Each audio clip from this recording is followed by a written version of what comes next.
নমস্কার বন্ধুরা, তাইওয়ানের বেড়ে ওঠা একটি অতি সাধারণ মেয়ে লুসি, তার সঙ্গে একদিন এমন কিছু ঘটে যায় যার জন্য তার সম্পূর্ণ জীবন পাল্টে যায় এবং রহস্যময় এবং রোমহর্ষক যে তার কাহিনী সেই নিয়ে তৈরি হয়েছিল 2014 সালের সায়েন্স ফিকশনস মুভি লুসি। তো আজকে আমরা এই লুসি যে সিনেমা তার কাহিনী সম্পর্কেই জানব। এটি মূলত তৈরি করা হয়েছিল যে হিউম্যান ব্রেন তার যে ক্যাপাসিটি সেই সম্পর্কে। মুভির শুরুতেই লক্ষ্য করা যায় লুসি তার ফ্রেন্ড রিচার্ডের সঙ্গে রয়েছে একটি বিশাল বড় হোটেলের সামনে। রিচার্ড তাকে বলে এই ব্রিফকেসটি হোটেলের ভিতরে থাকা মিস্টার জ্যাংয়ের হাতে পৌঁছে দিতে হবে, যিনি একজন গ্যাংস্টার। কিন্তু লুসি যেতে রাজি হয় না। পরবর্তীকালে লুসির হাতে হ্যান্ডকাপ দিয়ে এই ব্রিফকেসটি বেঁধে দেয় রিচার্ড, যার ফলে বাধ্য হয়ে লুসি ভিতরে প্রবেশ করে এবং রিসেপশনে মিস্টার জ্যাংয়ের খোঁজ করেন। এমন সময় লক্ষ্য করা যায় কালো পোশাক পরিহিত বেশ কিছু মানুষ আসে এবং বাইরে থাকা রিচার্ডকে লুসির সামনেই গুলি করে মেরে দেয় এবং লুসিকে নিয়ে যায় মিস্টার জ্যাংয়ের কাছে। মিস্টার জ্যাংয়ের হাত রক্তে ভর্তি ছিল, তার কারণ কিছুক্ষণ আগেই সে একজন মানুষকে খুন করেছে। তো লুসি প্রচণ্ড ঘাবড়ে যায় এবং সেখান থেকে চলে যাওয়ার জন্য দাবি করতে থাকে এবং বলে তার ফ্রেন্ড তাকে ব্রিফকেস দিয়ে পাঠিয়েছে। কিন্তু মিস্টার জ্যাংয়ের সন্দেহ হয়, মনে করেন যে তার কোনো শত্রু তাকে হত্যা করার জন্য এই ব্রিফকেসের মধ্যে হয়তো কোনো বোম দিয়ে পাঠিয়েছে। তো তারা লুসিকে বাধ্য করে এই যে ব্রিফকেসটি সেটি খোলার ব্যাপারে। লুসি কোড দিয়ে চেষ্টা করতে থাকে ব্রিফকেসটি খোলার। আলটিমেটলি লুসি কিন্তু সমর্থ হয় এই ব্রিফকেসটি খুলতে এবং ব্রিফকেস খুলে লক্ষ্য করতে পারে যে তার মধ্যে রয়েছে নীল রঙের কিছু পদার্থ 4টি প্যাকেটে, যেটিকে CPH4 যে এক ধরনের বিশাল শক্তিশালী ড্রাগস বলে পরিগণিত করা হচ্ছে। তারপরে মিস্টার জ্যাং একজন লোকের মধ্যে তার যে ড্রাগের যে প্রভাব কতটা সেটি লক্ষ্য করেন এবং তাকে লুসির সামনে গুলি করে হত্যা করেন। তারপরে লুসিকে বলেন যে তার দলে যুক্ত হতে এবং এই ড্রাগগুলি পাচার করতে সহায়তা করতে, কিন্তু লুসি রাজি হয় না। এমন সময় লুসিকে মারা হয় এবং সে অজ্ঞান হয়ে যায়। অন্যদিকে দেখা যায় মিস্টার নরম্যান নামের একজন বিজ্ঞানী একটি কনফারেন্স হলে বক্তৃতা দিচ্ছেন যে হিউম্যান ব্রেন তার ব্যবহার সম্পর্কে এবং তিনি জানান এখনও পর্যন্ত 4 থেকে 10% যে হিউম্যান ব্রেনের যে ক্যাপাসিটি সেটি কিন্তু ব্যবহৃত হয়েছে। তার তুলনায় ডলফিনের ব্রেন 20% পর্যন্ত কিন্তু ব্যবহার করতে সক্ষম। এরম বক্তৃতার মাঝে তাকে প্রশ্ন করা হয়, যদি কোনো দিন কোনো ব্রেন হিউম্যান এই 100% পর্যন্ত ব্যবহার করতে সমর্থ হয় তাহলে কি হবে। তো সেই প্রশ্ন শুনে মিস্টার নরম্যান জানান যে এ ব্যাপারে তার গবেষণা চলছে এবং তিনিও ঠিক নিশ্চিত নয় যে কি হতে পারে।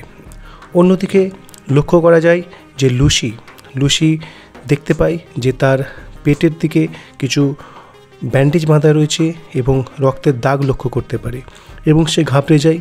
এমন সময় মিস্টার জ্যাং তার দলবল নিয়ে সেখানে আসেন এবং মিস্টার জ্যাংয়ের কাছে লুসিকে আনা হয় এবং লুসিকে আশ্বস্ত করেন একজন ডাক্তারবাবু। তিনি বলেন তার সঙ্গে কিছু খারাপ করা হয়নি, শুধুমাত্র তার পেটের ভিতরে ওই যে ড্রাগের প্যাকেট সেটি ভরে দেওয়া হয়েছে এবং সেলাই করে দেওয়া হয়েছে। শুধু লুসি একা নয়, তার সঙ্গে আরও 3 জন রয়েছে, অর্থাৎ মোট 4 জনের মাধ্যমে এই 4টি প্যাকেট ইউরোপের মার্কেটে এটিকে চোরাচালান করা হবে এবং তাদেরকে অন্যান্য জায়গায় পাঠিয়ে দেওয়া হয়।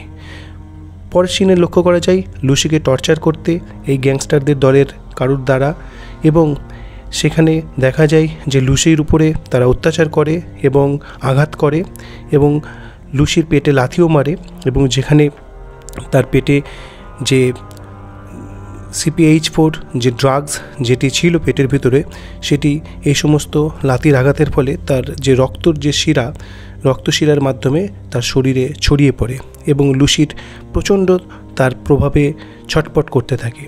পরবর্তীকালে সেই গ্যাংস্টার যখন আবার আসেন তখন লুসির মধ্যে অভূতপূর্ব শক্তির সঞ্চার লক্ষ্য করা যায় এবং সে সবাইকে সেখান থেকে মেরে বেরিয়ে আসে এবং লক্ষ্য করে তার শরীরেও একটি গুলি লেগেছে, কিন্তু তার কোনো রকমের যন্ত্রণার অনুভূতিই হচ্ছে না। তার কারণ এই যে CPH4 যে ড্রাগস তার শরীরে প্রবেশ করার জন্য তার যে ব্রেন সেটি বেশি পরিমাণে ব্যবহৃত হতে শুরু করেছে এবং সে অনেক কিছুই এখন সহজেই জানতে পারছে। পরে লক্ষ্য করা যায় লুসি একটি হসপিটালে প্রবেশ করেছেন এবং সেখানে ডক্টররা একজন রোগীর অপারেশন করছেন।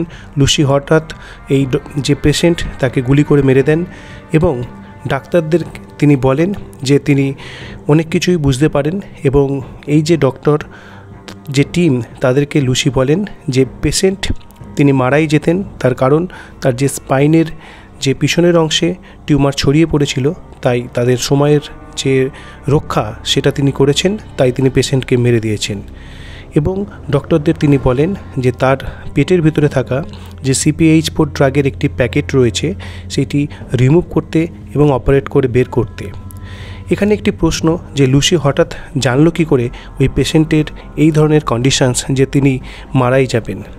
এখানে বলে রাখতে হবে লুসির ব্রেনের যে পাওয়ার সেটি যেহেতু মারাত্মক রকমে বৃদ্ধি পেয়েছে, সে এখন সমস্ত ধরনের যে সায়েন্স এবং সায়েন্সের যে বিভিন্ন ভাগ, এমনকি মেডিকেল সায়েন্স, সব কিছুই সে কিন্তু বুঝতে পারে।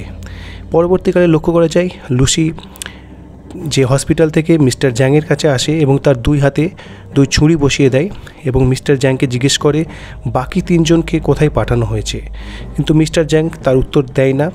তো লুসির যে স্পেশাল ক্ষমতা, সে মিস্টার জ্যাংয়ের কপালে হাত দিয়ে জানতে পারে যে বাকি তিনজনকে কোথায় পাঠানো হয়েছে। তারপরে লুসি সেখান থেকে বেরিয়ে আসে। পরবর্তী সিনে লক্ষ্য করা যাচ্ছে যে লুসি তার একটি বান্ধবীর কাছে যায় এবং সেখানে ইন্টারনেট ফেসিলিটি ব্যবহার করে তিনি মিস্টার নরম্যানের সম্পর্কে জানতে পারেন, যিনি হিউম্যান ব্রেনের যে ফাংশন সেই সম্পর্কে রিসার্চ করছেন।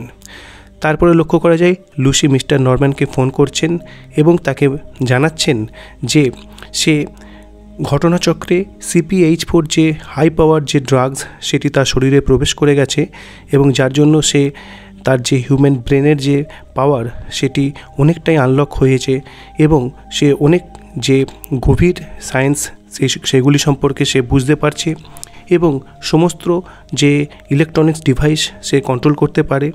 এবং মিস্টার নরম্যানকে জানায় শুধু টিভিতে তার স্ক্রিনে যে তাকে দেখতে পাচ্ছে এমনটাই নয়, সে তার যে মোবাইল ফোন সেখানেও লক্ষ্য করতে পারে যে সেখানে লুসিকে দেখতে পাবে। পরবর্তীকালে লক্ষ্য করা যাচ্ছে যে লুসি পুলিশ অফিসারকে জানায় যে বাকি তিনজনকে উদ্ধার করার জন্য এবং তাদের কাছে রয়েছে যে ড্রাগসটি সেটি যাতে পাওয়া যায়। এমত অবস্থায় যখন 40% লুসির ব্রেন কার্যকরী রয়েছে, তখন প্লেনে লক্ষ্য করে লুসি তার দাঁত 3টি হঠাৎ ভেঙে যায় এবং তার শরীরের যে অংশ সেগুলি যেন কিছু পার্টিকেলসে যেটি বিভক্ত হয়ে সেটি যেন শূন্যে মিলিয়ে যেতে থাকে। পরবর্তীকালে 50% যখন তার ব্রেনের যে ক্যাপাসিটি যখন আনলক হয়, সে লক্ষ্য করে যে তাকে ধরতে পুলিশ অফিসার এবং অন্যান্য টিম এসছেন, কিন্তু সে সেখান থেকে বাকিদের যে থট রিডিং সেটি করার মাধ্যমে তাদের কন্ট্রোল করতে পারে। এদিকে কনফারেন্স রুমে যে মিস্টার নরম্যান তিনি কিন্তু এই ব্যাপারে তার বক্তৃতা চালিয়ে যাচ্ছেন লক্ষ্য করা যায় এবং লুসি তার যে শরীরের যে পার্টিকেলস এবং সেখান থেকে যে ছিন্ন ভিন্ন হয়ে যাওয়ার যে প্রক্রিয়া সেটি রোধ করার একটি উপায় বের করে এবং সেটি হচ্ছে এই যে CPH4 ড্রাগস সেটি তার শরীরে কনজিউম করার মাধ্যমে। এখন লুসি এই যে পুলিশ অফিসারের সঙ্গে বেরিয়েছেন এবং বিভিন্ন ধরনের যে রেডিও যে সিগন্যালস সেটি সহজেই তিনি কিন্তু বুঝতে পারছেন এবং মিস্টার জ্যাংকে তিনি যোগাযোগ করেন এবং মিস্টার জ্যাংয়ের কাছে তিনি পৌঁছে যান এবং তার যে বাকি যে ড্রাগসের যে প্যাকেট সেগুলি পাওয়ার চেষ্টা করেন। তো মিস্টার জ্যাংয়ের টিমের লোকজন তাকে মারাত্মকভাবে অ্যাটাক করার চেষ্টা করে, কিন্তু অদ্ভুতভাবে তাদের কন্ট্রোলের বাইরে সমস্ত কিছু চলে যায়, সমস্ত ওয়েপেন্স কিন্তু বাইরে চলে যায় এবং লুসি শেষ পর্যন্ত যার কাছে ব্রিফকেসটি রয়েছে যেখানে CPH4 যে ড্রাগস রয়েছে সেগুলি পেতে সমর্থ হয় এবং যে পুলিশ অফিসার তাকে সঙ্গে নিয়ে সেই মিস্টার যে নরম্যান যে সায়েন্টিস্ট তার কাছে যাওয়ার জন্য যাত্রা শুরু করে। এবং পরবর্তীকালে লক্ষ্য করা যায় যে লুসি মিস্টার নরম্যানের যে বাড়ি সেখানে পৌঁছান এবং সেখানে আরও সায়েন্টিস্ট রয়েছেন, তাদের সঙ্গে লুসি শেয়ার করেন তার যে অভিজ্ঞতা এবং অন্যান্য সায়েন্টিস্টদের অবিশ্বাস হয় এবং লুসি তখন একজন সায়েন্টিস্টকে তার যে ছোটোবেলায় তার যে কন্যা মারা গেছিল সেই ধরনের তথ্য খুব সহজেই দিতে পারে, যার ফলে সায়েন্টিস্টের যে টিম তারা কিন্তু লুসিকে বিশ্বাস করতে সমর্থ হয় এবং লুসি মিস্টার নরম্যানের সঙ্গে পরামর্শক্রমে ঠিক করে তার যে এই অভূতপূর্ব জ্ঞান সেটি একটি সুপার কম্পিউটার বা কোনো যে থাম্ব ড্রাইভের মাধ্যমে তিনি ভবিষ্যৎ মানব প্রজাতির কল্যাণের জন্য তিনি দিয়ে যাবেন।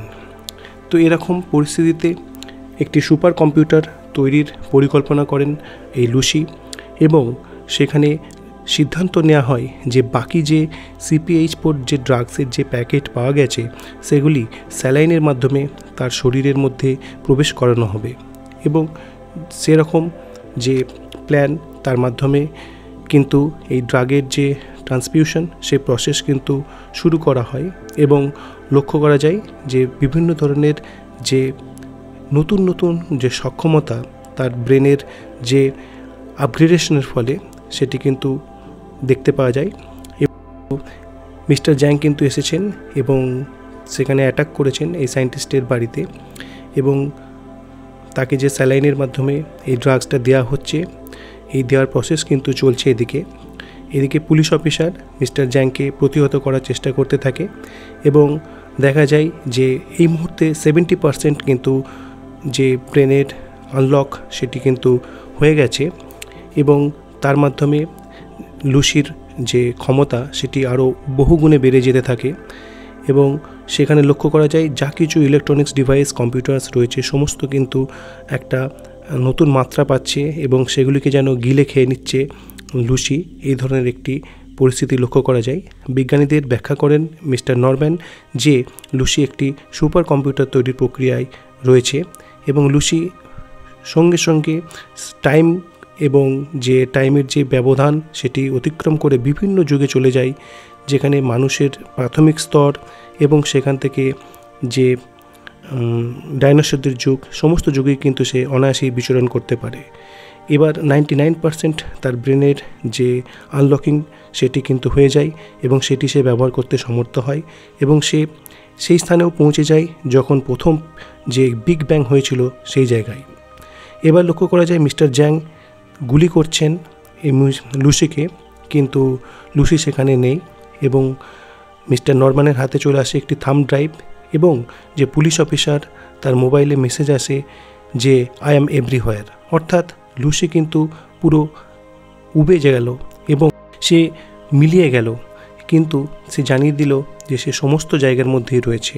অর্থাৎ এই যে রহস্যময় যে পরিসমাপ্তি গল্পের সেখানে কিন্তু যে লুসির মৃত্যু হলো এটি বলা যাবে না।